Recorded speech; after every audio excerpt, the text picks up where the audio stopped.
Mbote bandeko basi pe balinga mikati na kolo balandia émission La Gloire du Ciel.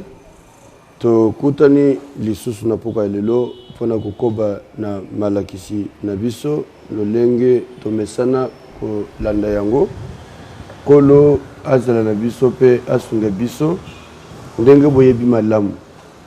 Toza ko traverser tant ya suka ya histoire ya mokili. Yango na ndenge Kilisto atikela biso mibeko na ye. Toza komeka kotangisa biso yango pour que toza la surprise. Tobandaki kotala makambo ndenge komami na mukande na Nzambe. Ozali kotangisa biso comment se comporter pour na ko demeurer na kati ya royaume ya Nzambe. Bible le binabiso, ce ne sont pas ceux qui me disent Seigneur, Seigneur qui hériteront le royaume des cieux. Mais c'est là celles qui font la volonté de mon Père, c'est eux qui vivront la grâce du Seigneur. Et vous, si vous continuez à vivre comme vous pensez, ne croyez pas que vous verrez Dieu. Ne croyez pas que vous verrez Dieu. La Bible nous exige de nous conformer à sa parole. Kosala mokano na nkolo ezani kotosa maloba na ye pe kotambola na lolenge esengeli. C'est ce qui nous est demandé.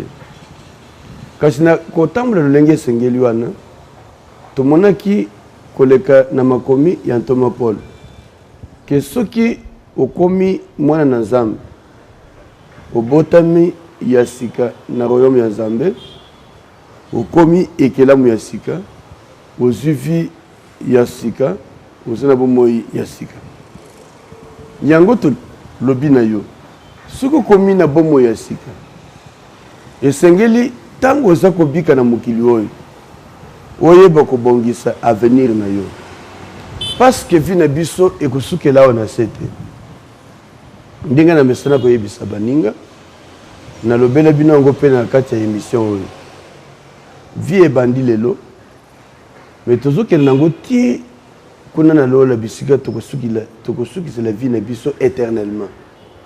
Normalement, nandenge tokelama na bomoi. Oye bengami la vie spirituelle oye wote panzam. Ce qu'on zongi na histoire ya ebandeli ya mokili. Bible lobi na biso na ebandeli. Kolo azuma bele poussière de la terre a façonné l'eau. Père Lobi, tout qu'elle monte, il est ligné na biso. Tant que achaki na katia monton souffle de vie na yete, et l'eau kongo salama qui ezaki mabele ya pam. Mais tango atia na katia mabele wana souffle na ye nde esali ke cette terre, cette poussière de la terre façonnée est devenue une âme vivante. Quand est-ce qu'il est devenu une âme vivante? Tango kolo a tche pema na ye na kati na ye. Alors pema na kolo wana nde eza kosala ke tozala ya kokelama na ililingi na ye. Soki oza ko continuer tango oza na mokili na nzoto na biso oyo kosala manso mpona kosepelisa nzoto na yo yeba ko sepelisa mabele parce que oyo wuti na mabele ekozonga na mabele mais oyo wuti na lole ekozonga na lole bisike wuti mais soki tango ezali na kati na nzoto na yo olakisi ye ndenge kotambola te osali makambo na ndenge olingaki sans tenir compte na grâce ya Nzambe yo okoregrete parce que finalité na vie na yo ekosukela na moto bisika ebongisamaki pona satana na ba angelo na yo. Mais ceux qui osent ensemble esengeli obatela bomo yo ezana kati na yo pour que tango tokoma na suka masolo oyeba kozonga na présence ya tata na yo na bandeli tranche na yango pour comprendre pona nini naza ko insister na ba attitude na bizaleli na comportement oyo kolo aza kotalisa biso na mukande na ye ke baye bazali ko umela na makambo yango bakomona nona te Ça veut dire quoi? Aussi on dit ma Christ. Tango Nicodème a eu beaucoup de Nzambe. Christ est moko. Atuni ye namoni yo za ko sala makambo baninga nyoso baza ko sala te. C'est que osa vraiment le grand maître venu de Dieu. Na linginga pe nazala na bomoi oyo za nango. Kolo atali Nicodème ayebisi ya solo na yebisi yo. Soki nano botama mbala mibale te. Okomona lolo te. Donc il y a une chose importante comme on a lol. Deuxième chose, ce comme on est lol. Et c'est que nous mettons na lol. Et ça c'est que le lol au moni lol pour botami balami balo pesi mo na Kristo. Mais au lieu où mettons na kati lol au mérité au bimeli sur libanda. Kolo asala yo grâce. Kolo asala yo ngolu pour que vie na yo ezala lolenge mususu. Yo kasi kondenge malobeza ko continuer. Nicodème atuniye. Ngai tata mukolo boye papa. Nazonga lisusu na libumu ya mama. Na botama lisusu. A comprenaki te ke mbotama bazakoloba eza mbotama ya molimo.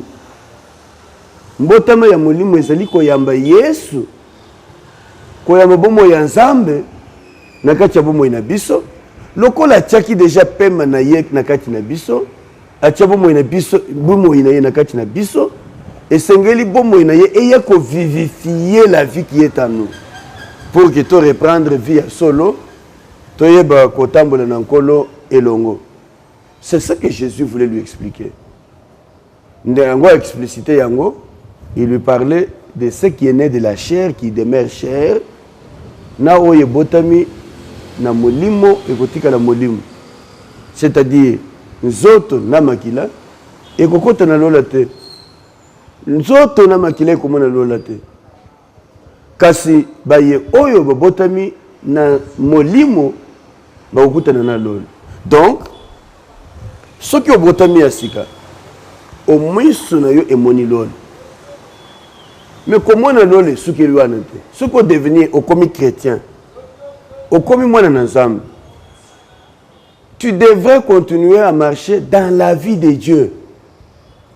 Bomo yoana ya Nzambe et caractériser bomo ina yo. C'est comme ça que tutangaki na mukanda ya 1 Corinthiens chapitre 6 à partir ya verset ototangi verset 9e. Kolo azako tangi sebiso makambo moko wana totangi yango. Ne savez-vous pas que les injustes n'hériteront point le royaume de Dieu? Yambo baoyo bazanga bosembo bakomona bokonzi ya lola te. Asa ko continuer. Ne vous y trompez, bon mikosa te. Donc mingi toza ko mikosa. Toza ko mema kotambola na banzela ya mabe kosala bosoto. Kotambola na mbindo toza ko mikosa ke toza ya Nzambe. Paul alobi bo mikosa te. Ni les impudiques, totalisaki bino ba impudique baza banani. Ba yenano ba balite, mais bazali ko sangisa nzoto. Moi c'est na mobali, mais oza marié te, atako oza fiancé, eza moi c'est na yote eza mobali na yote. Et sengeli obala. Et libala ezali ko banda tango boyokani, bokutani na va famille.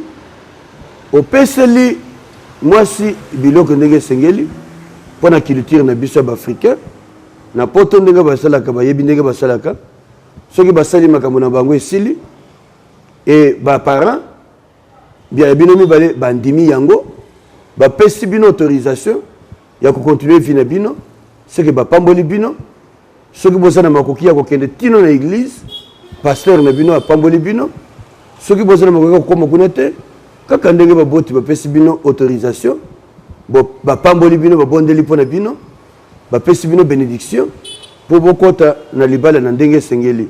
Voilà esika ekomaka libala pe bapesi autorisation ya cohabiter na mobali na yo na mwasi na ndenge sengeli. Ce sont là les impudiques, parce que ni les impudiques. Bon mi constater. Baye oyo balanda cheminement oyo libala ndenge na wuti ko lobate pe basangisi zoto na ndenge balingi sans que bakutana na libota ndima makambo na bango bapambolama bazali ko sumuka pe Bible lobi bakomona lola te.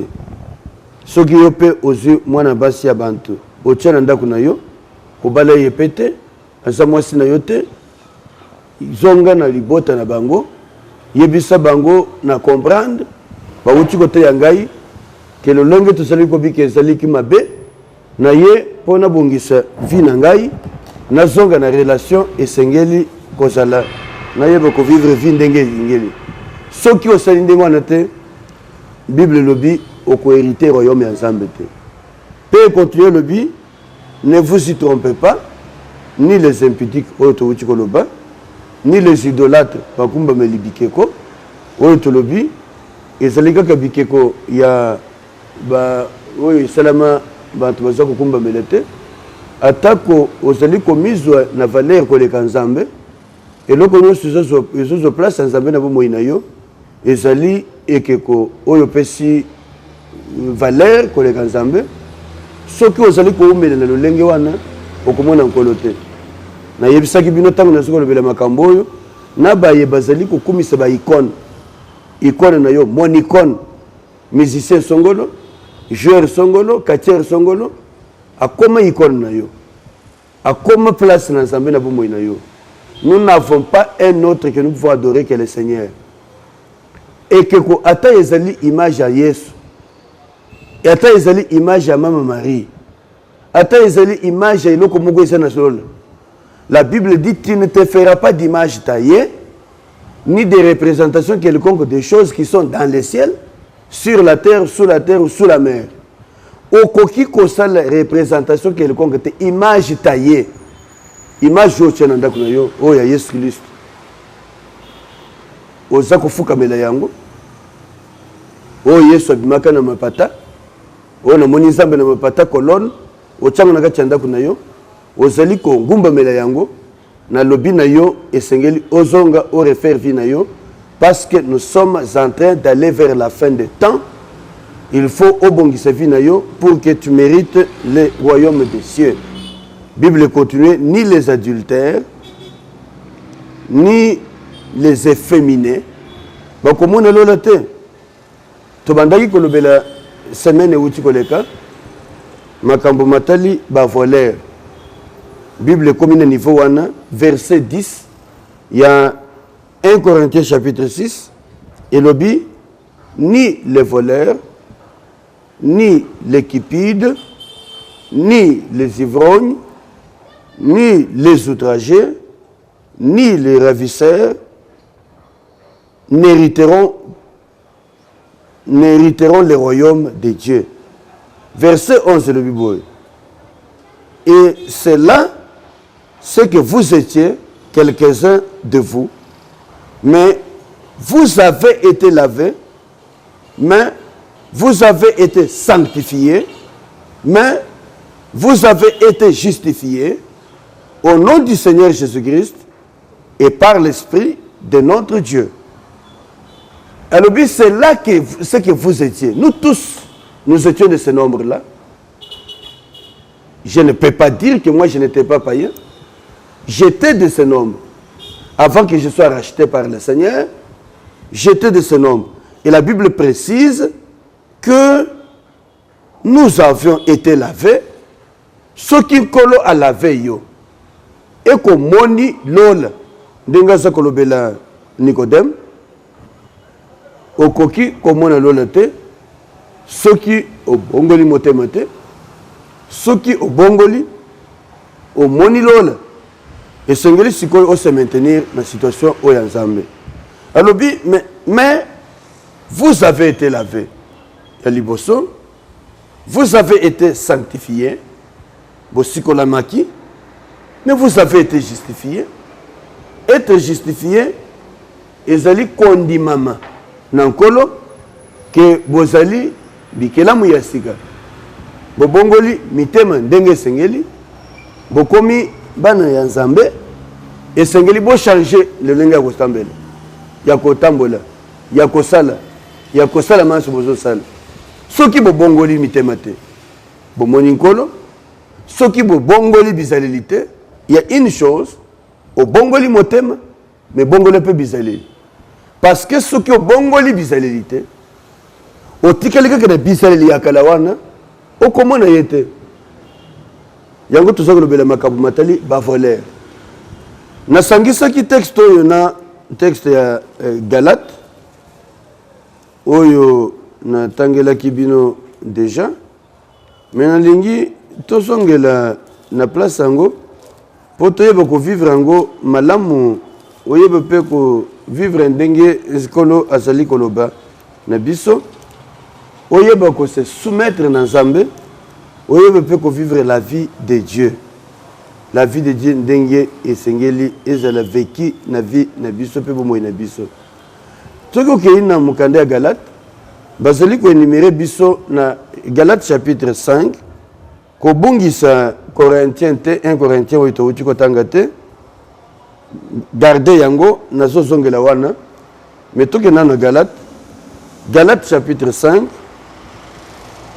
tokei na verset 19 ezali ba verset ezali ko se compléter pe ezali ko pesa biso éclaircissement na maye nkolo aza ko yebisa biso po na expliquer bino ke makambo nyonso toza ko sala na nzoto na biso c'est parce que tozali kolinga to satisfaire posa ya nzoto kolanda posa ya nzoto te parce que posa ya nzoto ekoki komema yo na lifelo ndenge bible ezokotalisa biso soki toza na Galate chapitre 5 tobandi na verset 19 bible lobi na biso boye or les œuvres de la chair sont manifestes ce sont l'impudicité tolobeli impudicité na expliquer bino nango en long en large pona bandeko oyo babalana te mais ezali kosangisa nzoto alors que bazali mwasi na libala te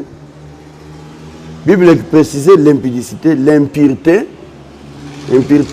dissolution, idolâtrie, la magie, les inimitiés, les querelles, les jalousies, les animosités, les disputes, les divisions, les sectes, l'envie, l'ivrognerie, les excès de table et les choses semblables.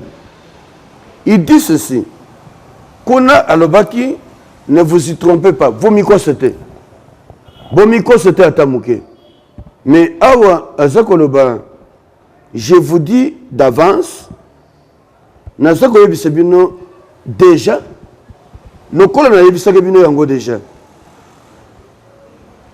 Comme je l'ai déjà dit, que ceux qui commettent de telles choses n'hériteront point les royaumes de Dieu. Donc, nous comprenons bien que ceux qui tozali koumele na makambongo, tozali kolinga kosepelisa nzoto, kosepelisa posa ya nzoto. Nazoko yebisa yo ke okosalela nzoto ndenge nyonso lingi, mais tango kukufa nzoto ekorite royaume ya Nzambe te. Na yebisaki bino ke na kotalisa bino lisusu lolenge nini makila penzoto ekokota lola te. Alors lokola makila penzoto ekokota lola te, soki ozoko sala manso pona ko sepelisa makila na yo penzoto na yo yeba ko regretter mukolo yango asa koloba misala ya nzoto eyebani misala ya nzoto ezanini asa kotangela biso yango misala ya nzoto nzoto mosuni ekomona lola te misala ya nzoto ezali impudicité ezali koyiba ezali dissolution ezali idolâtrie ezali inimitié yo wana ozali kaka ozobeka kozomona Nzambe mais ozokangela bantu kana na bantu bozosambela na bango elongo toujours en inimitié avec les gens balobeli biso makambo ezali querelle jalousie hypocrisie nyonso wana komona lola te. Alors nalobaki que toutaki ko silisa na chapitre utaki koleka tolobelaki makambo matali les vols. Nalobaki semaine prochaine na koleka na mususu. Mais nalingaki na songa mo mukesima. Po boye ba comprendre nga malamu. Po ni nazo ko insister na makambo ngo. Eza po na bolamu na yo. Po na bolamu na yo. Oyeba kokutana na nkolo. Mokolo akoya po na kozwa biso kozwa ekelesia na ye. Ngai pendenge nazo kolobela bino awa. Naza pe mundimi na nkolo. Nazo ko bonde mikolo nyonso na vie na ngai. Bien que je suis en train de vous édifier dans ces choses, nazo ko mi édifier ngape. Pour que tango moma wane kukoka nazanga pelola te. Na tombo mapena kende kokutana na ye. Sinon soki na tiki vie na ngandeke na zaboye na ko regretter. Alors tozongi na 1 Corinthiens tolobelaki makambo azali na 1 Corinthiens pe oyo na Galate pe na bandai kolobela masumu oyo ezali spécifique oyo etangami na 1 Corinthiens chapitre 6e oyo toutaki kotanga oyo baza kotalisa biso makambo spécifique oyo ezali na mukanda ya 1 Corinthiens. Tozongela yango lisusu na 1 Corinthiens esika totangaki. Tosi tolobeli makambo ya ba ivrogne, tolobeli nanu bantu, tolobeli ba voleur, tolobeli ki pe ba ravisseur, oyo bazali ko abuser na bien des autres. Les ravisseurs. Ravisseurs, oza ko ravir biloko ya bantu, ko abuser des biens des autres. Ce qui kolo asali que ozala na responsabilité, et ça lui pose au service des autres. Là, je voudrais un peu parler na bandeko oyo bazali élevé en dignité. Oyo bazali na responsabilité bisika bazali établi. Oyo bazui chance ya kokamba ba mususu. Le fait que tu sois devenu président de la République, que tu sois devenu ministre, que tu sois devenu chef d'entreprise, ou directeur général, que tu sois devenu, je ne sais pas, le chef à quel poste, ne te donne pas le droit d'abuser des autres. Yokanga malam. Ne te donne pas le droit d'abuser des autres. Les mêmes droits de l'homme. Oyo bolingi, est-ce les respecter pour na bomo inabino? Les mêmes droits devraient être respectés envers les autres. Le droit n'est pas droit seulement quand il appartient au plus fort. Il y a les faibles aussi. Ceux qui osali établis comme juge, comme magistrat, c'est Dieu qui a permis que tu sois là où tu es pour le bien des autres. La Bible nous le dit dans Romains que Ezako exhorté bantu bato sabino parce que tu allais considérer bino le kola bakonzi, bozali établi. Toza kotala ke pouvoir oyo zanango Nzambe mutopeso yango pona bolamu ya baye oyo zali ko diriger. Alors ne prends pas les loisirs ou les plaisirs de te considérer toi comme le tout puissant au bande ko malmener les autres. Ne osa ko considérer bango lisusu te. Osa ko mener bango vie difficile comme si toi là, tu es devenu le tout-puissant. Non, tu n'es pas le tout-puissant. Tu as reçu une responsabilité. J'aime toujours lorsque je parle, surtout quand nous parlons de changement de mentalité. Le lot, Mokambi Mboka, mon Mboka président de la République, a ça qu'on appelle mingi makabu matali, changement de comportement pour acquérir les nouvelles manières pour conduire mboka na lolenge esengeli. Mais esengeli baye oyo tozana bango na kokamba mboka base la peine ba mentalité malamu wana baye bako vivre na bantu lolenge esengeli. Et c'est ça ce qui permettra que nous soyons un pays digne et un pays qui est envié par les autres. soyons corrects et modèles. La Bible parle des ravisseurs. Ce n'est pas parce que toi tu as une tâche de responsabilité qu'il faut bandoko ravir baninga biloko basanango. Alors boto sakapenkolo. La Bible parle des ravisseurs. Alobeli biso les voleurs, alobi ba ivogne, les kipides, na kosonga les kipides, na solo ba ravisseurs. Il parle des outragés, il parle des ravisseurs. Il a dit que les ravisseurs n'hériteront pas le royaume. Ils n'hériteront pas. Les ravisseurs, qui sont ravisseurs? Il y a le mot ravir, le verbe ravir. Nakata ravisseur. Baye oyo baseli ko boto la baninga. Là, on n'est plus dans le stade des voleurs. Les voleurs soustraient frauduleusement et loko ezali yabantu. Mais yo osa ravisseur. Tu sais que tu n'as pas le droit de la chose. À cause, il y a oyo zali, tu te décides d'arracher. Bible c'est kotangisa biso histoire il y a roi David. Oyo ye azalaki élevé na dignité. Azalaki kolula vigne ya moninga oyo azalaki pauvre na bot. Tango azali komona vigne wana. Sango azali komona bilanga wana. Posa na ye azwaka bilanga ngo. Abengi mukolo bilanga. Ayebisi ke na sa besoin bilanga wana ekoma yangai. Ya le bité. Bilanga oyo soko mona. Nazui yango lokola héritage ko uta baboti. Ezali héritage ya famille. Nakoki kopesa yango te. Yo wana moteme evimbi parce que oza kolinga à tout prix ozwe eloko ya moninga. Ozwa kaka. Ata eza ya yo te ozwa kaka. Yo kanga malamu. Soki ozali établi lokola mokambi ya mboka, lokola mokambi ya commune, lokola mokambi ya province, lokola mokambi ya service moko, il n'y a pas d'administration s'il n'y avait pas d'administré.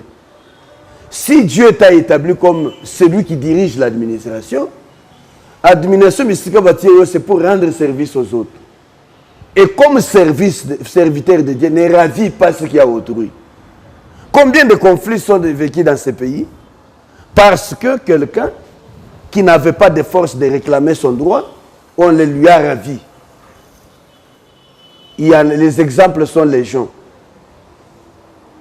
Yosa établi pour dire les droits. Tu es serviteur de Dieu pour le bien de ceux qui sont soumis à toi. De même que nous les pasteurs, nous avons la responsabilité de conduire ce peuple de Dieu à rencontrer le Seigneur, à mériter son droit. De même, vous aussi, comme serviteurs de Dieu, là où vous êtes, vous avez le droit de rendre à chacun selon ce qu'il faut. Ozo kanga malamu. Yo muntu ozali ko méditer kaka projet ya kobotola. Ozo na mbongo ebele. Okoki ko kende ko somba bilanga na yo bisike ezali. Mais ozo ka ya mobola oyo. Mobola wana sali yo nini? Les ravisseurs. Ce que tu as arraché, un bien mal acquis ne demeurera pas toujours avec toi. Mais Bible ezali ko exhorter biso que bayebaza ko commettre ba acte na ba ko mériter l'honnêteté. Les ravisseurs. Les ravisseurs. Le changement de mentalité oyo baza ko te biso mikolo nyonso na bakambi ya mboka elingi kotali c'est que nous avons une nouvelle culture à vivre. Il en est de même pour nous qui sommes du royaume. Lokolo tokomi ya Nzambe, tokomi bikelamu ya sika, il faut toi adopter ba manière. Longola na ba antivaleur, o ezali ko caractériser yo, soko salaka moyibi lobi, soko salaka ravisseur, soko salaki outrageur, soko salaki détourneur. Tika na biloko na loba, je veux un peu devenir une nouvelle créature. Une nouvelle personne. Pour mériter aussi le ciel. Non seulement que la Bible dit, Ces gens n'hériteront pas le royaume des cieux. Mais nous devons savoir aussi que dans nos relations de tous les jours, nous devons être modèles. J'ai croisé un vieillard qui a vécu longtemps dans la vie. Et puis, à celui qui me connaît ça, n'a tout nié. Quel est le secret pour vivre longtemps dans la vie? Alors, binanga mwana nangai, secret, il y a kozala longtemps, ezali kozala malamu na bantu. Koto seloko ya moninga, kobotola na makesi seloko ya muntu te. Bolingo, kolingana. Alors, respecte tes parents, honore les vieux, respecte les grands, respecte les biens d'autrui. Nous sommes seulement dans un monde où les biens d'autrui n'est pas respecté. Pour ça, au bébé c'est ya moninga. Mais ceux qui basale li yo ndenge basali ya yo, ya moninga wana, yo go sepela. Soyons un modèle. Nous pouvons transformer les milieux dans lesquels nous vivons. Ceux qui sont caractérisés par un esprit d'amour, de convivialité, de respect mutuel, de considération les uns les autres. Les grands respectent les petits respectent les grands. Les petits sont soumis aux grands et les grands respectent les petits. Les droits que tu as, les pouvoirs que tu as, ne te donnent pas le droit d'abuser des autres. J'avais parlé déjà de ça, dans le sens du texte tel qu'il était écrit, ceux qui abusent des autres pour satisfaire leur propre plaisir. Ozolinga, yo ozala satisfait, osepela. Mais il y a pas que le lengo olinga osepela wana, moninga pa linga sepela pe bon. Salela moninga, oyo lingi ba salela yo. C'est la parole de Dieu. Alors, na fongola ki parenthèse oyo. Pour na kotalisa yo, yo ozali na parcelle de pouvoir. Que bokonzo epesameli yo, ezali pour rendre service aux autres. Kanisa maloba Yesu alobaki. Tango bazali kotuna ye makambo ndenge ezali kotambola. Parce que moko ya baning ya moko mama ya mibale ya ba disciple na ye apusanaki na ye alobi na ye kolo na kolinga tango kozala bokonzi na yo bana nanga mibale moko ya mobali na loboko ya mobali mosusu na loboko ya mwasi. Mais maman oya bosani ke même si on doit faire l'équilibre, tolobela ki bosembo, kozanga bosembo, même si on doit faire l'équilibre. Soki Yesu azalaki na bayokoli 12 personnes autour de Jésus. Parmi les 12, il y a Zanabane Mibali. C'est quoi lingi pouvoir nyonso et qu'il n'a libota na ye. Mais pourquoi ça mon frère? Maman Wana, il est venu avec des ambitions justes pour elle, mais qui étaient injustes pour Dieu. Parce que si tu veux être heureux, sache que les autres qui vivent aussi à côté de toi ont besoin d'être heureux aussi. Pourquoi yo lingi nyonso ezala ya yo baninga mususu bazwate? Tu n'es pas seul au monde. Aussi aux Ziwana, ozo continuer kozo koboto na ba oyo bazana mike. Tu vas voir que quand vous allez dans les cours de tribunaux, ba yo bazali ko nyokama eza ba bazala ki na mwa muke bazata na mbongo ko futate. Bazo boto le oyo bazana. Yo muntu za kozo oya baninga. Oza ko mériter te mais ozozwa. Zala na sengolelo, mais si tu ne te repens pas, sache que Dieu te demandera compte. Oza déjà na bokonzi vandi wana, oboto le pe ya monsusu, ozo ya moninga, ozo boye, yo ozo nyosu yo. Sénateur yo, député yo, provincial yo, président yo, nyosu wana yo. Mais pourquoi tu ne peux pas laisser aussi les autres jouir de leurs droits? C'est comme ça qu'on doit considérer les choses. Donc aussi aux anango ebele, mais tu peux moninga c'est l'anango. Alors, yé azana bana mibale sur 12, toi tu as déjà deux. Okolobata teke na loboko mo bali, mwana nanga moko asala, na loboko mo si lukambo susu parmi ba 11 batigali. parmi les 10. Parce que les bottes n'ont pas ici et sur Moko. Alors, le batango ko ça n'a pas connu na yo. Moko ya moi nanga mobali, liboso na loboko na mobali. Mosusu na loboko moi. Vraiment, mokile salema kaka répondre yo. Yeso ya kaka yo moko. Ba mosusu boko vérité te. Il faut changer d'attitude. Oko sala osa mokonzi kuna mais osa na attitude na kati na yo. En même temps que bosa ko tangisa bantu renouvellement ya comme mentalité, ko changer mentalité mais commence par changer toi-même. Si tu as déjà abusé, va demander même pardon et règle tes relations avec Dieu, règle tes enfants avec tes voisins pour que tu vives correctement dans la vie. Voilà que Jésus, comprenant le comportement et l'attitude de cette dame, il commence une leçon, un enseignement. Il dit que les princes de ce monde, les princes de ce monde, ils abusent des autres. Qui beaucoup c'est la quoi abuser. L'un des exemples de ce qu'on peut dire. Les princes tyrannisent, les grands à service. Moi, je suis moko, moi nanzaba yebaki déjà que bakonzi ya mokilo musala na bango yangwana. Il dit les princes de ce monde tyrannisent les grands à service.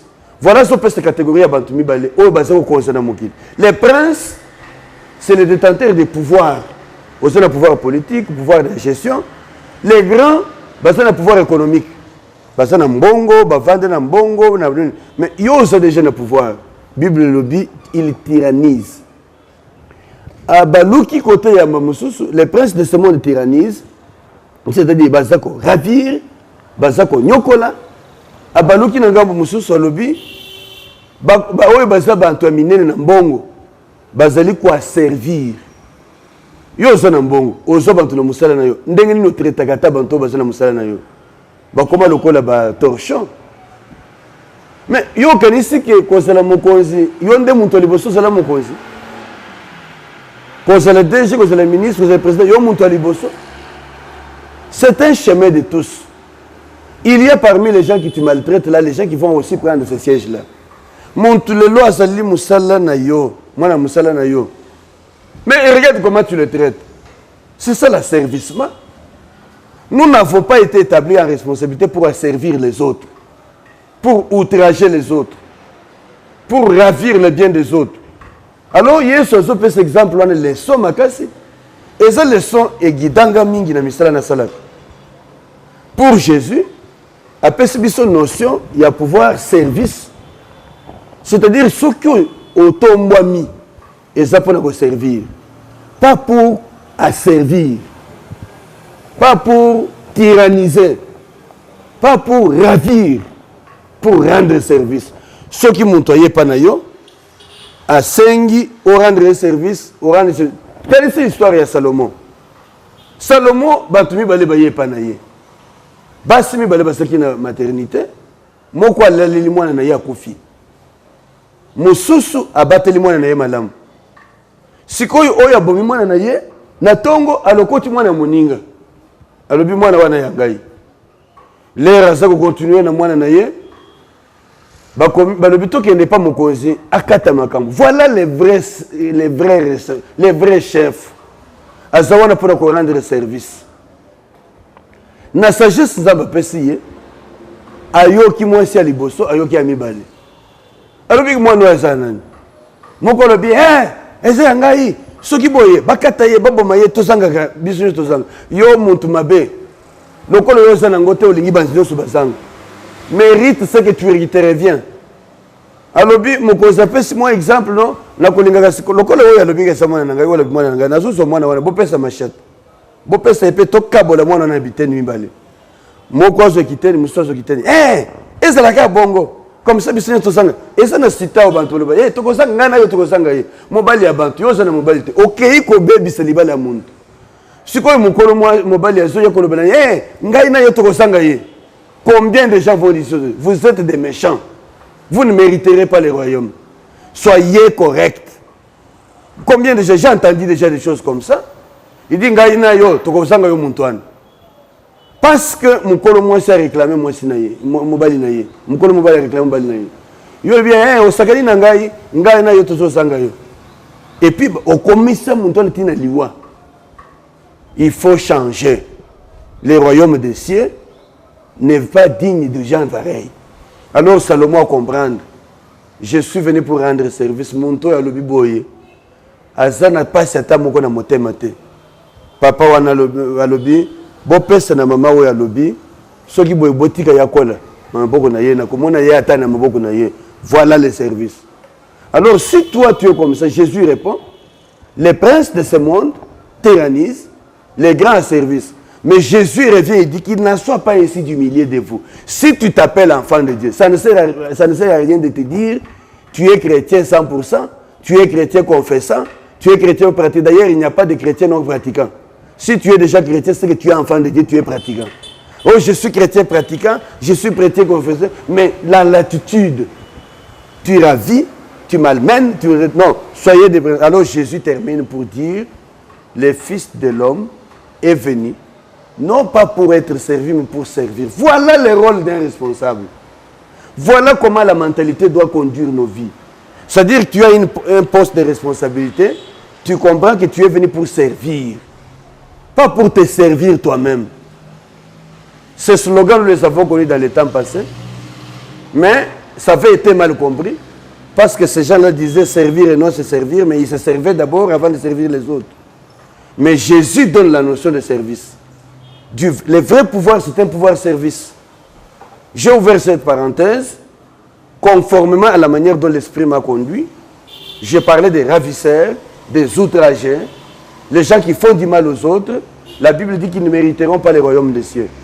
Mais ceux qui osent li kolandangai, ceux qui ont landinga extrait, zala interpellé, yeba qui place nzamba tieyo, et zali po ba mususu bazala paix comme mérité service ou esengeli au rendre bango. Je crois que notre temps est tellement avancé et que tango pensa ngonga izako kima ize moyen côté le misango ezate ndeko yo muto landi biso lelo zala na esengo ya kosala mwana na Nzambe ya kotosa Nzambe pe kotabula na yenzela oye ye alingi zala pe na esengo ya kosala mwana na Nzambe ezala osa mokonzi te ezala osa mobola. Occupe-toi de ce que tu as, que Dieu t'a donné. Ne ravis pas ce qu'il y a autrui. Tu mériteras le royaume. Tozali kotali se bino yango ko préparer bino parce que bientôt la fin de toutes choses, il faudra que tu mérites le ciel. Émission ndenge to utikoloba, ndenge to loba kango pe oyo ezali bozali kolanda et pesameli bino na assemblée chrétienne famille royale. Oyo ezali moko ya mangomba ya communauté charismatique cité des refuges ngomba charismatique cité des refuges oyo kambami na apôtre Dieudonné Nzengu oyo azali représentant légal na biso oyo tozali kopesa mbote bisika azali na en passant tozali pe kokumisa Nzambe na ye ndenga pesa biso ye kona kotelemisa pe communauté na biso Nzambe azala na bino assemblée famille royale ezali ko ezala na commune ya Kinshasa na avenue Kabinda numéro 71 soki boye wana bozabo posa na biso to kutana et puis oyo yo muto landi biso ozana posa to sambela pona yo numéro na biso ezali na écran na bino kolo azala na bino kuna na côté ya Badara côté aéroport famille royale moko ezali wana oye kambami na pasteur Christophe Bimanya oyo izali kokutana na avenue Colonel Carlos na numéro 7 soki bozali na bosenga kokutana na biso boyi kolekela soit kuna na Badara soit awa na biso tozali pe na assemblée kili kuna na kitambo central na biso cité de refuge bokoki pe kozala kuna Nzambe apambola bino to soki si programme na biso na losambo papa to pesio merci na lolenge okambi programme na biso lelo na poko ya lelo totiki bana na yo oyo balandi émission na maboko na yo zala mokonzi pe mobateli ya bomoi na bango manso to sali ezala na se ya loboko na yo kamba bomoi na biso pesa biso pe mboka malamu oyo bakambi ndenge Paul atangisi biso to sambela pona ba oyo bazali élevé en dignité bayeba pe ko zala ba serviteur malamu pona mboka oyo pesa biso pona libota oyo ya bana na yo na kati ya Congo pe totiki nyonso oyo balandi mission oyo na mboka na yo ngoya na yo ezala likolo na bango pona kosunga bango na kombo na Yesu Kristo bondoli pe tolobi amen. Amen, au revoir et à la prochaine.